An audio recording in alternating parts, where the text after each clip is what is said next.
یہ بھٹو صاحب کا معاملہ اور اس کے بعد پھر آپ دیکھ رہے ہیں کہ پشاور ہائی کورٹ کا جو فیصلہ ہے اس کے اوپر آپ نے عرفان صاحب کی بھی رائے سنی ہے؟ جی بہت بہت شکریہ آپ کا. سب سے پہلے تو میں آج پاکستان پیپلز پارٹی پارلیمنٹیرینز کے تمام اراکین کو مبارکباد پیش کرتا ہوں کہ ایک تاریخی فیصلہ جو ہے سپریم کورٹ سے آج سامنے آیا ہے. یہ ججمنٹ جو آئی ہے وہ اتنی آئی ہے کہ فیئر ٹرائل نہیں ہوا. ٹھیک ہے جی.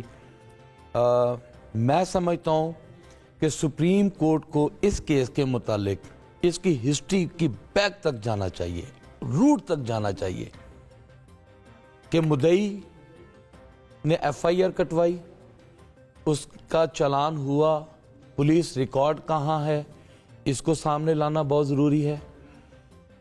یہ اتنے عرصے اگر پولیس چلان نہیں ہوا جی تو ڈائریکٹ استغاثہ کیسے ہو گیا؟ اگر ڈائریکٹ استغاثہ ہوا تو پھر کون کون گواہ بنے, کس طرح یہ کیس ٹرائل ہوا؟ میں سمجھتا ہوں کہ بھٹو صاحب کو پھانسی جو دی گئی ہے وہ خط لہرانے پہ دی گئی ہے. یہ انہوں نے اب خود ایڈمٹ کیا ہے, مطلب وہ ریجیم چینج تھا. انہوں نے خود کہ نسیم شاہ نے کہا کہ جی ہمیں ضیاء الحق نے کہا اور ہم نے یہ سارا کر دیا. ٹھیک ہے.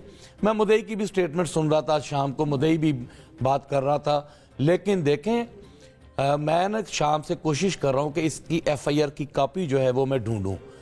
اس ایف آئی آر میں یہ دیکھنا چاہ رہا ہوں کہ جنہوں نے شوٹ کیا کیا ان کے نام ہیں, اور اگر ان کے نام نہیں ہیں تو پھر ذوالفقار علی بھٹو صاحب کو 109 کیسے لگ گئی, بالکل کیسے انہوں نے یہ تصور کر لیا کہ یہ ذوالفقار علی بھٹو صاحب نے مرڈر کروایا ہے. ٹھیک ہے جی.